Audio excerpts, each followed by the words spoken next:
All right, so there are secondary alcohols, tertiary alcohols. There are also primary alcohols. So how is a primary alcohol going to dehydrate? Again, I think that you guys can figure this out. We've seen the other two types already. What's going to be different this time? So take a few minutes to try and work through this on your own, the mechanism, all those blanks underneath the page, and then come back. All right, you've done that. All right, so again, a base and a really, really strong acid. So we're going to get an acid-base reaction to start things out, where the partially negative oxygen of the alcohol is grabbing the partially positive hydrogen of the sulfuric acid. And that is going to make our leaving group, our water leaving group, plus the sulfuric acid anion. At this point, let's do our same thought process. We had a secondary and a tertiary leaving group when we were looking at the secondary and tertiary alcohols. Now we have a primary alcohol, so we have a primary leaving group. Can primary carbocations form? They can't, right? We said primary carbocations are so unstable that they don't form.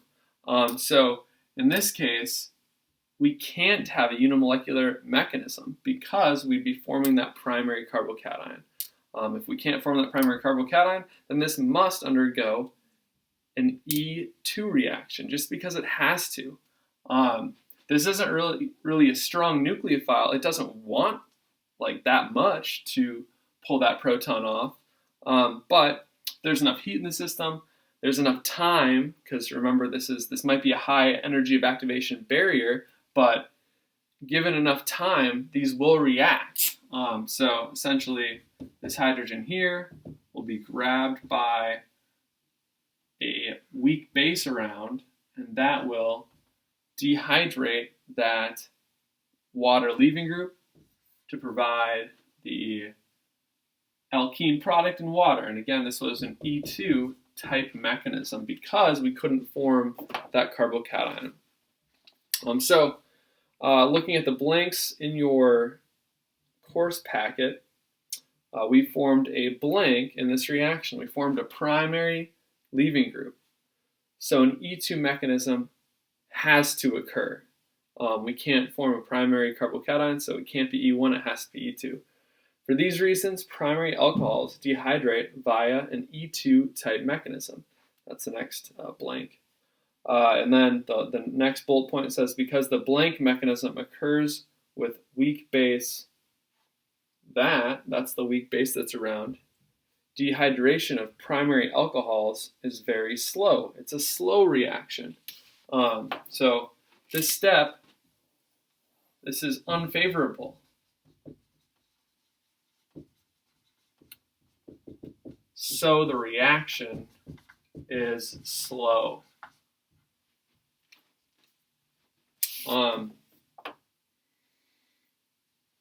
More on that in a minute. So we just said that this primary alcohol dehydrates really slow. It's the slowest of the dehydration reactions because it's forced into this E2 mechanism despite not having a very strong base around. So this is the slowest type of slowest type of alcohol dehydration. So that brings us to the question of, well, what about secondary and tertiary alcohol dehydration?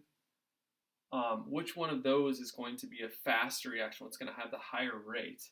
So that brings us to the question, well, the high energy intermediate in the dehydration of those alcohols, what is that high energy intermediate? Well, what's the first step of the alcohol dehydration? It's the water molecule leaving. Water is really stable by itself, but what does that leave behind? It leaves behind the carbocation. So the high energy intermediate is a carbocation. So knowing that, which type of alcohol dehydrates faster? So what's going to be the fastest alcohol dehydration reaction? Secondary or tertiary? So this is a time for you to circle which one you think, and then write a reason why. All right. You paused, you did that, you came back. Tertiary is going to be the fastest. Why is that? That's because tertiary carbocations are more stable than secondary. Remember we said that carbon-hydrogen bonds hyperconjugate to stabilize things. So if we have a tertiary carbocation like this, I need a finer point here.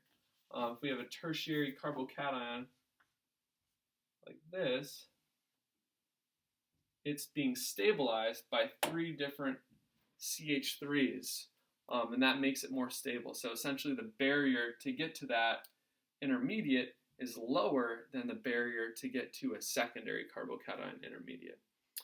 So that's why tertiary is fastest, secondary is the medium one, and the slowest would be a primary where we have to go through that E2 mechanism.